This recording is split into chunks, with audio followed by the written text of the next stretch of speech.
Let's get something clear from the very first second. There's a discomfort inside you that you can't fully explain. A kind of emptiness disguised as normalcy. An automatic gesture in front of the mirror. A forced laugh in the middle of people.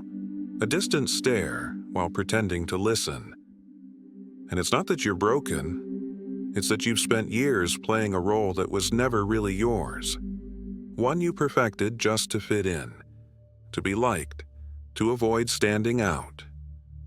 But have you ever truly asked yourself who you'd be without that script? Who are you, really, when the noise fades, when there are no claps, no judgment, when no one's watching? The truth is, no one ever taught you to be yourself. They taught you to comply, to repeat, to fit into molds that were crafted long before you ever learned to say, I. And the harshest part, you started to love that prison. You decorated your cell with clever phrases, with diplomatic smiles, with socially acceptable silences, and you almost convinced the world that this was you. But you can't lie to yourself forever, because something inside starts pounding, starts burning, starts demanding your essence, that untamable part of you that resists the social programming. Carl Jung understood this better than anyone. He didn't see people as labels or diagnoses. He saw masks, shadows, and a soul screaming behind each disguise. According to Jung, we're all born with an internal compass, a dominant function, an original code that defines how we perceive, feel, and experience the world. It could be thought, it could be emotion, intuition, or sensation. But the system, the one obsessed with order and terrified of difference, taught you to doubt that compass. They told you thinking too much was dangerous. They told you that feeling too much was weakness. That dreaming was a waste of time. That listening to your body was shallow. And so you began walking disconnected from yourself, as if your soul and your body were living in different places. But all of that can change if you're ready to stop pretending. Because the harder you try to fit in, to please, to maintain an image, the further you drift from your own center. You're burning out on the outside. But what hurts is on the inside. And you can't name it. Because it's not sadness. It's loss. You're grieving the version of yourself you left behind. That version who was once free, intuitive, unfiltered. The you that no longer stares back from the mirror.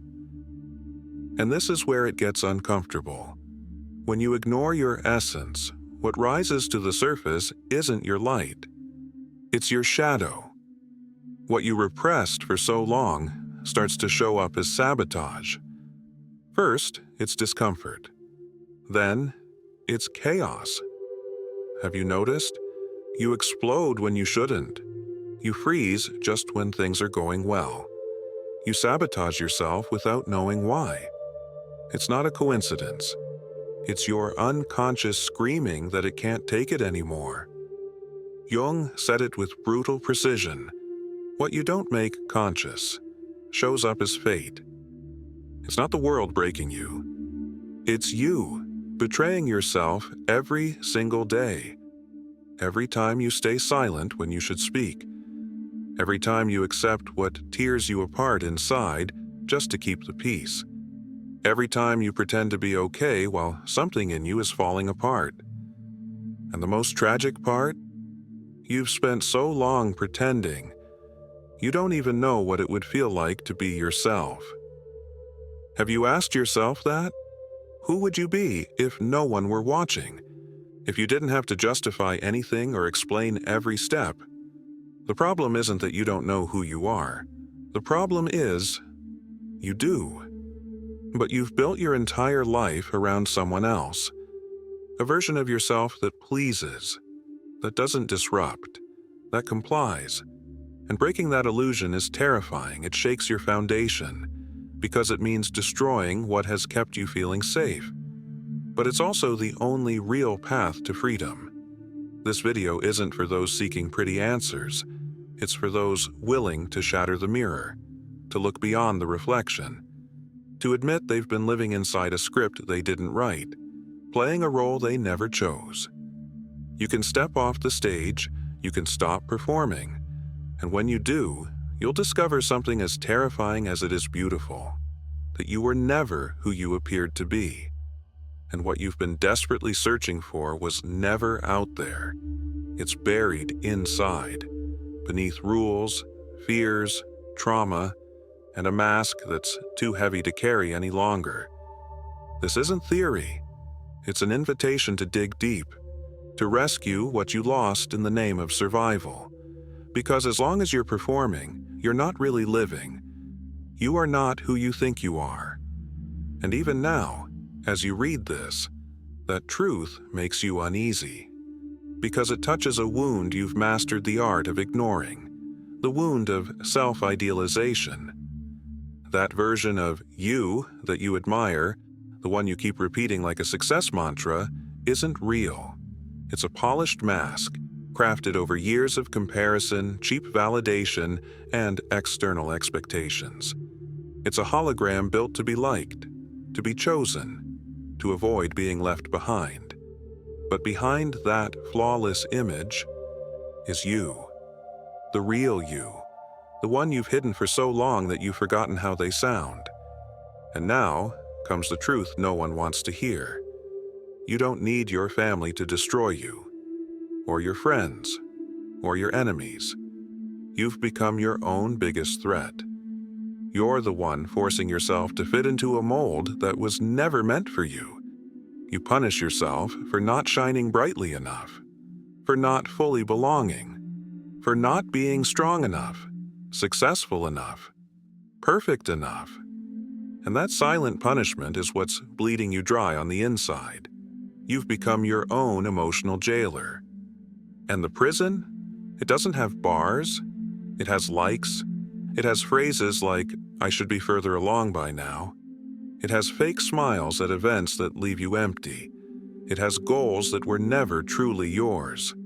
And when it all becomes too much and things fall apart, what do? You push yourself even harder. You think you need more discipline, more focus, more strength. But what you really need is to stop pretending. Because while you force your soul to uphold a version of yourself that doesn't even represent you, there's a part of you that no longer screams. It whispers, waiting to be heard, your shadow. And no, it isn't evil. It isn't darkness. It's the denied part of you. Everything you were forced to hide to fit in. Your sensitivity, your righteous anger, your irreverent creativity, your exhaustion. Jung said it. What you don't make conscious controls you. And until you sit with your shadow, offer it a coffee, and listen without judgment, you'll keep repeating patterns you don't understand. Self-sabotage. Relationship after broken relationship. Projects left unfinished. Anxiety without clear cause. Sounds familiar? Of course it does. Because you're trying to fix your life from the outside. But the chaos isn't around you.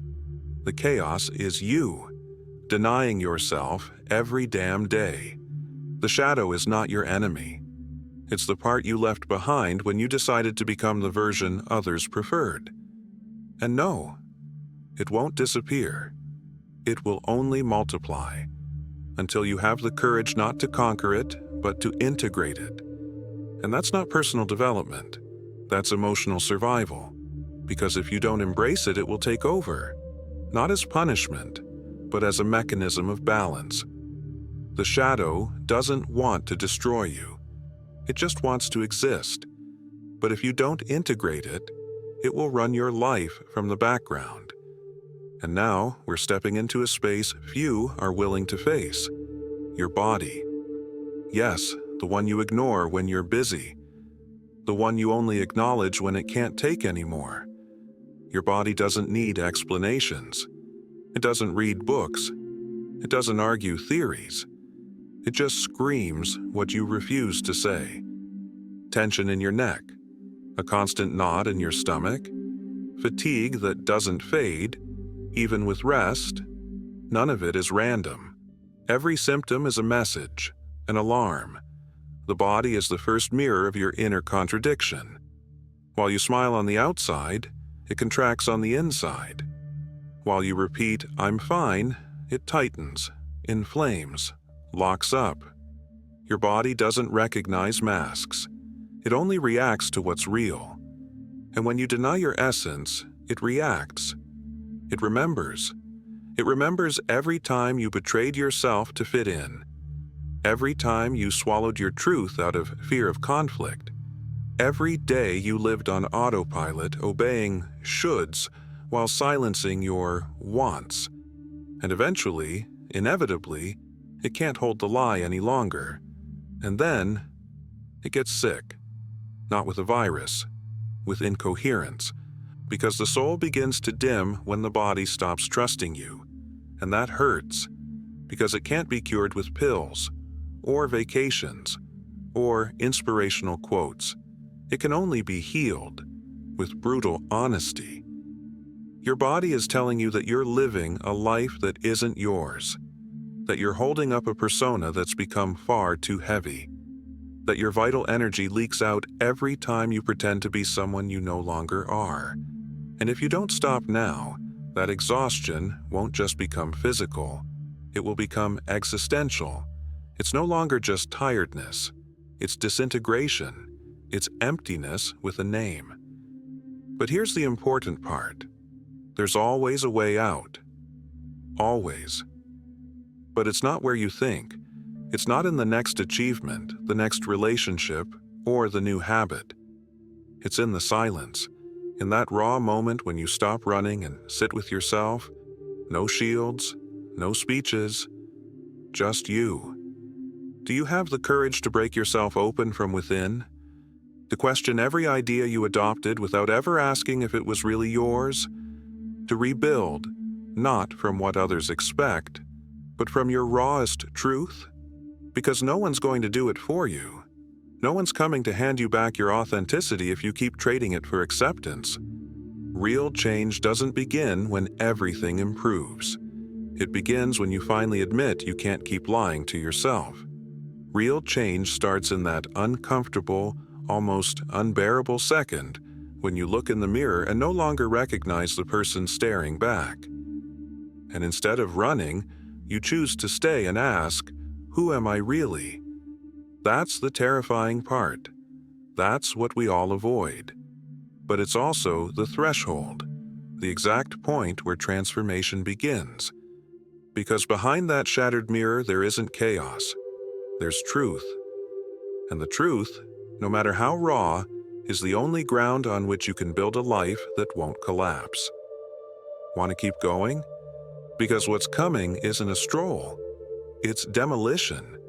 We're going to keep digging because your authenticity isn't lost.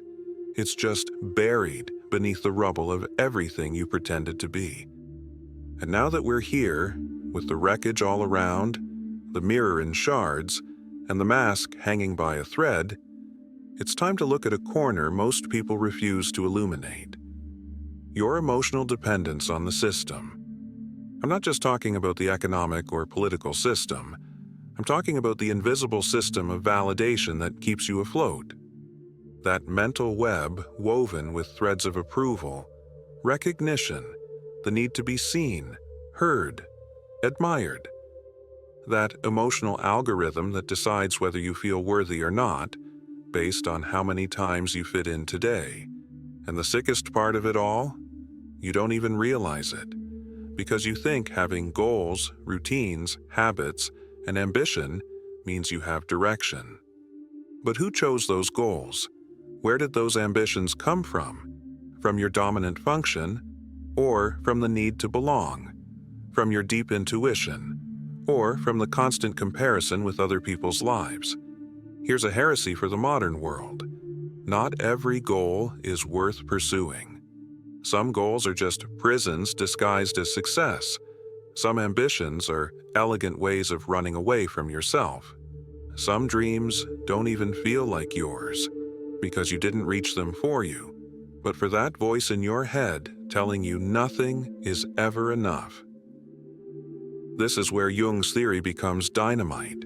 When you realize that your personality isn't a mold to be filled with behaviors, but an inner compass that doesn't fail, you begin to see that many of your goals were never really yours. They were inherited urgencies, borrowed expectations, ideals absorbed like an invisible virus. So you end up living a life that seems like yours, but deep down it's just a replica, an echo of what others value. At this point, we have to talk about something even more taboo: morality. Yes, that inner structure that supposedly guides you. But where did your morality come from? Who decided what's right or wrong for you? Was it your experience, your nature, or were they imposed norms you learned to repeat as if they were absolute truths? Jung said that collective morality becomes a trap when it goes unquestioned. And you haven't questioned anything in far too long. Because if you live obeying rules you don't understand, you become a slave to a voice that isn't yours. And the most unsettling part? That misunderstood morality is what leads you to repress your dominant function. It's what makes you silence your divergent thinking, keeps you from trusting your intuition because it's not rational, forces you to prioritize duty over feeling, control over spontaneity, image over truth. You end up being morally correct, but emotionally mutilated. Here comes another brutal truth. Self-sabotage isn't a mistake. It's a silent rebellion from your real self. Every time you procrastinate, ruin a healthy relationship, or destroy a genuine opportunity, you're not failing, you're protesting, screaming from the inside that this direction is wrong. But you do it unconsciously, because you don't allow yourself to admit you want something else, because that would mean disappointing someone, breaking expectations, betraying an image you yourself created. So you repress the rebellion, and keep walking toward a kind of success that's slowly suffocating you. Until when? How long will you keep rewarding what exhausts you? How long will you call discipline what is really just fear of changing course? How long will you ignore that your body can't take it anymore? That your mind is tired of pretending? That your soul has become a faint whisper in the middle of all the noise? Authenticity isn't a goal, it's a state. And you can only access it when you stop running, when you pause, when you sit on the floor of the chaos and dare to listen to what you've ignored for years. And I warn you, it won't be pretty. Because listening to your true self isn't always comforting. Sometimes it's brutal. Sometimes it tells you that you spent decades chasing the wrong things, that you loved out of fear, that you worked from guilt, that you lived behind a mask. But that moment of clarity, however painful, is the beginning of your liberation. And in the midst of all this, there is one question that can change everything. Just one. Raw, uncomfortable, transformative. Are you willing to disappoint others if it means not betraying yourself? Because if the answer is no, then you're not really living. You're just obeying. But if the answer is yes, then prepare yourself. Because living from your dominant function, with your shadow integrated and your inner compass lit, it won't make you more acceptable. It will make you more real. And that's uncomfortable, because the world isn't built for the authentic, but for the predictable, for the domesticated, for the functional. But you weren't born to function. You were born to be whole, to be coherent, to be complete. And that path, though lonely at first, is the only one that truly leads you back to yourself. Because in the end, after everything, there are only two ways to live. From the outside in, checking all the boxes and slowly emptying yourself, or the other way, slowly, or from the inside out, unsettling many, but finally breathing. And if you've made it this far, it's no coincidence. There's something inside you that's no longer willing to stay asleep. Something that, even if you can't name it yet, is already shifting. It's already begun to awaken. And that, believe me, never goes back to sleep. So I ask you, do you feel emptiness or space? Because they are not the same. Emptiness appears when you're pretending. Space opens when you finally strip away everything you never truly were. And if, right now, something inside you feels like it's rearranging, even if it has no form or direction yet, that's not the end. It's the beginning. You're standing at a silent crossroads where real decisions are born. Not the ones made out of fear or impulse, but the ones you know will change you, even if you don't yet know how. But hear this, your authenticity has a price, and it's not cheap. Not everyone will understand. You'll lose people. You'll disappoint those who only loved you when you were easy to digest. You'll have to sit with yourself more than once. But it's exactly there, in that raw solitude, where the real stuff shows up. Not the perfect, the real. You'll discover relationships that don't ask you to edit your soul. You'll find paths that open naturally because you're finally walking in your own direction. You'll begin to tune into a frequency where you no longer need approval to keep going. And then you'll start to feel, not just think, to create, not just react. You'll realize that the heart doesn't scream, it whispers. And when you learn to listen, nothing is ever the same again. You want to know the clearest sign that you're stepping into your truth? Silence. You begin to talk less, justify yourself less, explain less. Not out of arrogance, out of clarity. You no longer need to convince anyone. You're no longer seeking to be understood.